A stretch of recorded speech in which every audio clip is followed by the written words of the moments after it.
말씀은 원망할 것인가 감사할 것인가 이런 제목으로 우리 함께 은혜를 나누고자 합니다.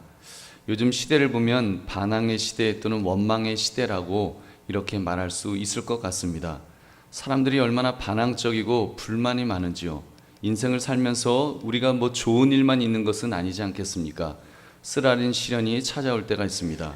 어렵고 힘든 일이 또 속상하고 기분 나쁜 일이 우리 삶에 있습니다.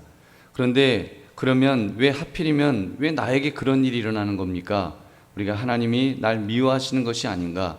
우리가 하나님 앞에 원망스러운 생각이 먼저 머리를 들고 일어나지는 않는지요. 오늘 약간 미안하기도 하고 또 좀 기가 막히기도 한 그런 일이 그 해프닝이 있었습니다. 어젯밤에 목양실에 있는데 그 밤늦은 시간에 젊은 친구들이 그 튜닝을 한 승용차를 타고 이제 교회에 주차를 시켰습니다. 밤늦은 시간에 그 엔진 머플러 소리를 막 부부부 하고 이렇게 나도록 그렇게 개조를 한 그 차라서 이게 주택가에 저러면 안 되는데 밤늦게 저렇게 주택가에 들어와서 저러는가 생각은 했는데 그냥 넘어갔습니다. 오늘 새벽에 나오는데 또 새벽 기도에 설교를 하려고 나오는데 또 뭐 부부부 하면서 또 주차를 시키길래 뭡니까? 아무튼 남의 주차장에서 이렇게 시끄럽게 주차를 하면 안 되지 않습니까? 그랬어요. 그랬더니 뭐 관리 집사님 이름을 팔면서 교회 등록하면 주차해도 된다고 했습니다. 그 아주 엉뚱한 소리를 하더라고요. 그러면서 자기가 바빠서 등록을 못했다는 둥 한 달째 지금 세우고 있습니다 하는데 아주 당당하게 그렇게 대답을 하는 것입니다. 그리고 이제 아침에 집사님께 말씀드렸더니 이제 주차하지 마시오 하는 그 경고장을 풀을 발라서 이제 창문에다 이렇게 붙여놓은 거예요. 낮에 신방 나가는데 그 젊은 친구들이 이제 강도사님께 항의를 하는 것이었습니다. 경고장은 찢어서 바닥에 내팽개쳐 놓고 미쳐 다 떨어지지 않은 자국을 가리키면서 왜 남의 차에 저런 걸 붙여갖고 지저분하게 하느냐 하면서 막 원망을 하는 거예요. 그래서 제가 가만 처음에는 이제 살짝 미안한 마음이 좀 들다가 저도 이제 한성질 하거든요. 은근 화가 났습니다. 아니 적반하장도 유분수지 지금 뭐냐? 알았다. 그거 붙인 분 내가 오시라 그럴 테니까 깨끗하게 닦아 놓으라 그럴 테니까 대신 당신들 여기 주차시킨 거 불법 주차시킨 거 돈 내고 가도 그분한테 내고 가라. 제가 그랬어요. 그랬더니 꼬리를 내리고 그냥 이제 가더라고요. 제가 한 달간 이제 불법으로 그 주차한 것에 대한 고마움은 하나도 없고 자기 차 창문에 딱불 자국 묻은 것을 항의하는 것을 보면서 아, 정말 고마움을 모르는 세대구나. 그런 좀 씁쓸한 마음이 들었습니다.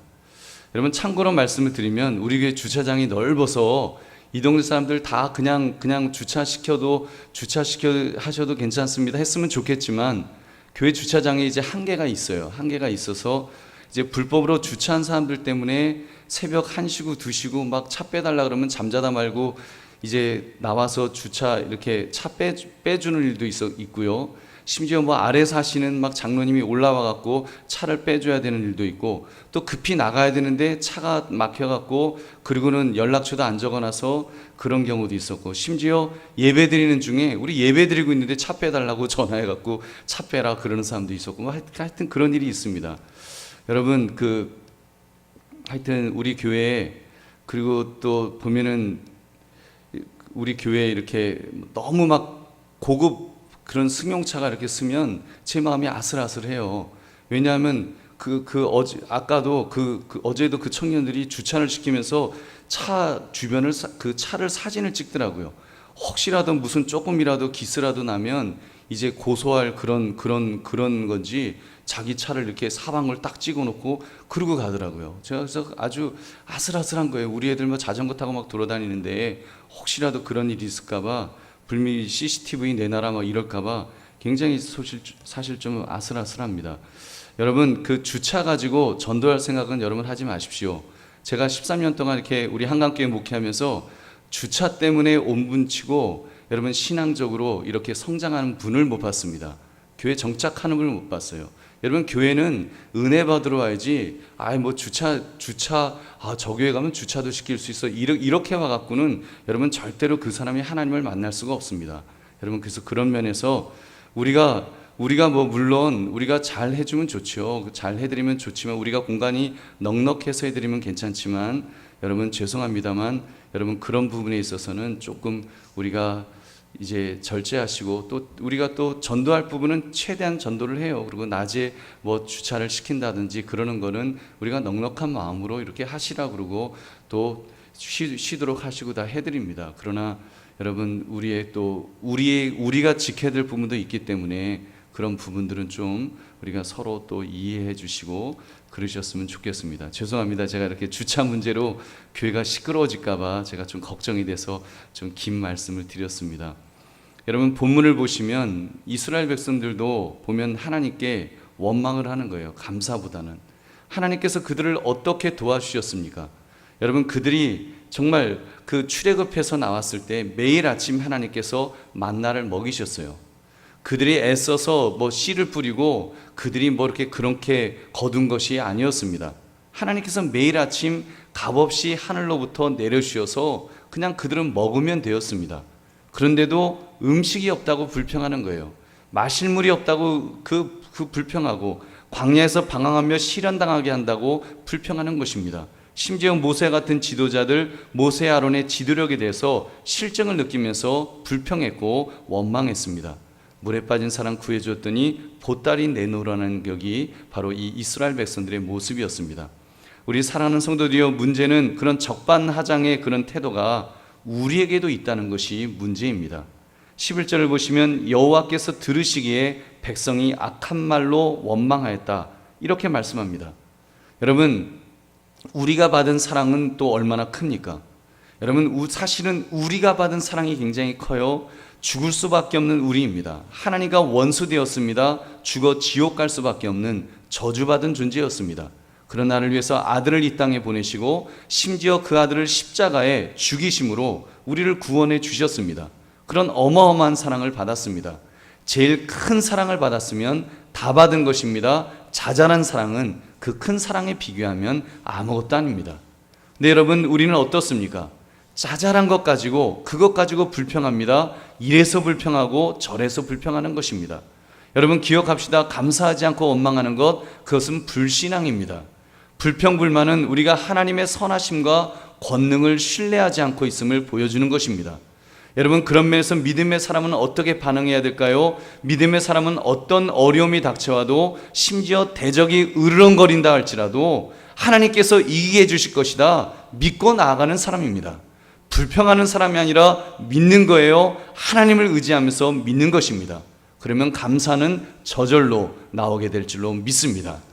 여러분, 다시 본문으로 한번 돌아가겠습니다. 이 이스라엘 백성들, 그들이 어떻게 되었습니까? 우리 1절 2절 말씀 다시 한번 같이 읽어보겠습니다. 시작. 여호와께서 들으시기에 백성이 악한 말로 원망하며 여호와께서 들으시고 진노하사 여호와의 불을 그들 중에 붙여서 진영 끝을 사르게 하시매 백성이 모세에게 부르짖음으로 모세가 여호와께 기도하니 불이 꺼졌더라. 아멘. 하나님은요, 그 원망함을 가리켜서 이렇게 규정하셨습니다. 악한 말로 원망하며, 그 원망을 악하다라고 우리 하나님은 그렇게 말씀하십니다. 하나님 보시기에 악한 행위라는 것입니다. 하나님께서 그 악을 그냥 보고 계실 리가 없습니다. 하나님께서 진노하셔서 지금 여호와의 불로 그들 중에 붙여서 진영 끝을 사르게 하셨습니다. 순식간에 사람들이 불에 타 죽게 된 것입니다. 만약에 하나님께서 멈추지 않으셨다면 그 진영은 다 불바다가 되었을 것입니다. 여러분, 그러나 그나마 백성들이 모세에게 부르짖었고 모세가 중보적 기도를 드렸습니다. 그때 하나님께서 그 불을 꺼주셨던 것입니다. 여러분, 이것이 얼마나 아찔한 상황이었는지요. 불평과 원망이 하나님 앞에서 얼마나 큰 죄가 될 수 있는가를 우리는 보아야 합니다.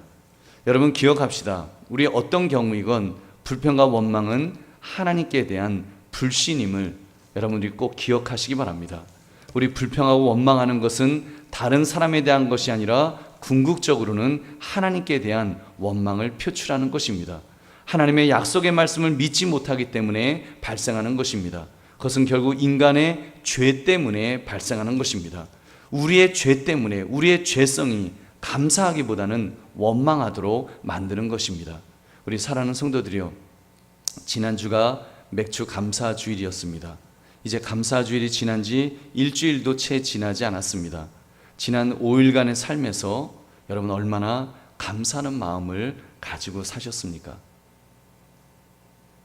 여러분 지난 5일 동안 정말 그 삶에서 지나버린 이제 1년 중 우리가 6개월이 이제 지났지 않습니까? 6개월이 지난 이 시점에서 여러분 내 마음속에 얼마나 감사와 감격이 내 마음속에 지금 있는지요. 맥추감사주의를 맞이해서 정말 하나님, 내가 이 2017년 이 6개월을 잘 마치고 후반기를 하나님이 나에게 살 수 있도록 또 이렇게 허락해 주셨군요. 이런 감사하는 마음이 내 마음속에 있느냐는 말입니다. 여러분 혹여라도 목사님 이러저러해서 내 삶이 이렇게 고달프고 힘든데 감사로 가십니까? 여러분 이런 마음이 드시는 분은 안 계십니까? 여러분 기억합시다. 우리 불평과 불만은요 불신앙이라고 분명히 말씀드렸습니다.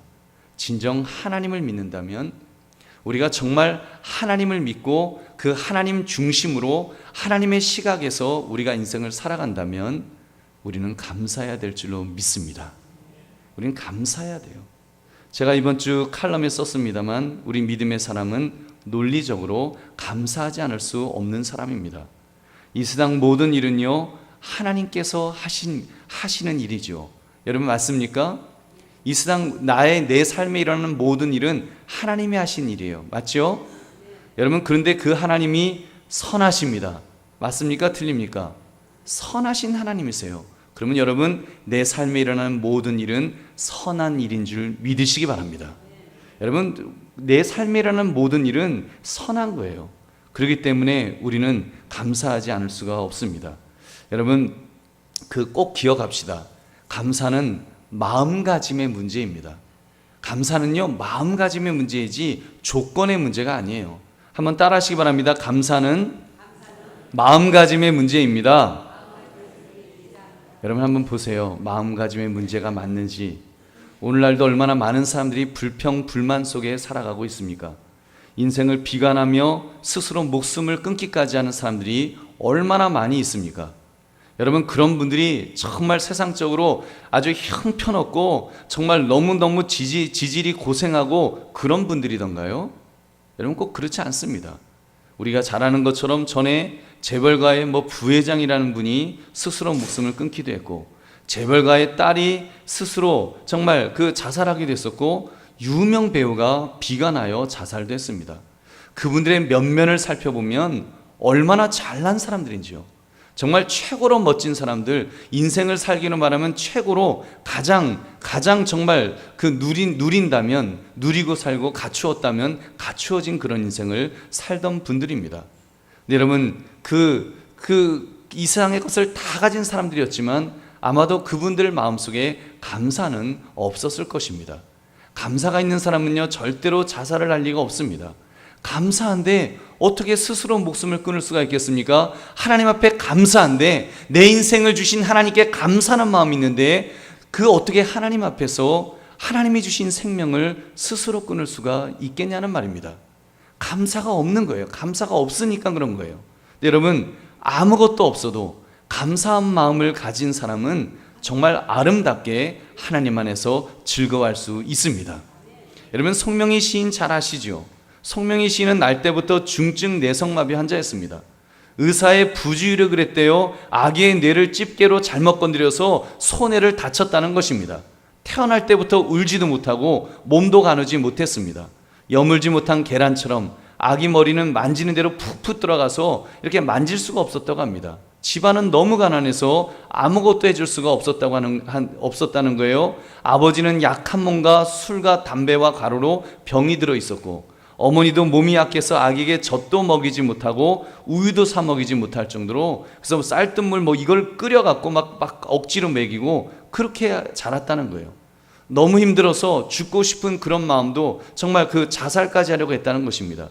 그런 그녀가 하나님을 만나고 은혜를 받은 후에 얼마나 감사하는 사람으로 하나님을 찬양하면서 그렇게 살고 있는지요. 여러분 유명한 노래 잘 아실 것입니다. 제가 한번 읽어볼게요. 나 가진 재물 없으나, 나 남이 가진 지식 없으나, 나 남에게 있는 건강 있지 않으나, 나 남이 없는 것 있으니, 나 가진 재물 없으나, 나 남이 가진 지식 없으나, 나 남에게 있는 건강 있지 않으나, 나 남이 없는 것 있으니, 나 남이 못 본 것을 보았고, 나 남이 듣지 못한 음성 들었고, 나 남이 받지 못하는 사랑받았고, 나 남이 모르는 것 깨달았네. 공평하신 하나님, 나 남이 가진 것 나 없지만 공평하신 하나님, 나 남이 없는 것 갖게 하셨네. 여러분, 얼마나 멋진 고백입니까? 여러분, 우리가 보기에는 감사할 수 없는 조건의 사람이에요. 그런데 하나님을 만나니까 감사하는 것입니다. 남이 가진 재산도 지식도 건강도 없지만, 그러나 나는 하나님이 있다. 하나님을 만났습니다. 하나님의 사랑, 남이 못 본 것, 남이 못 들은 음성 들었기 때문에, 그것 때문에 감사하다고, 공평하신 하나님이라고 말하는 여러분, 그 고백을 우리는 분명히 기억해야 됩니다. 여러분, 말씀을 맺습니다. 여러분의 삶이 얼마나 힘드십니까? 여러분, 정말 우리의 인생이 힘든 시각에서 보면, 힘들다고 하는 그런 마음가짐에서 보면 이게 도대체 사는 건지, 여러분 얼마나 고통과 괴로움 속에서 우리가 살고 있는지요. 그러나 여러분, 다시 한번 질문합니다. 원망할 것인가 감사할 것인가? 감사는 마음가짐이라고 그랬습니다. 마음가짐에서 결정되는 것입니다. 여러분, 신앙의 고백이라고 그랬습니다. 여러분, 감사는 신앙의 고백이에요. 정말 하나님이 선하신 하나님이라는 걸 믿는다면, 또 내 삶에 있는 모든 일이 하나님이 하셨다는 것을 믿는다면, 여러분, 그 일에 하나님의 분명한 선한 뜻이 계신 줄로 믿습니다. 그렇기 때문에 우리는 감사한 거예요. 그 다음 스텝에서 하나님이 나를 깜짝 놀라게 하실 무언가 은혜를 주실 것을 믿기 때문에 우리는 감사할 수 있는 것입니다. 또 그렇게 감사하는 자에게 우리 하나님은 더 큰 은혜를 부어 주실 줄로 믿습니다. 그러므로 여러분, 원망이 아닌 감사로 영광 돌리시는 저와 여러분 되시기를 주님의 이름으로 축원합니다. 여러분, 우리 함께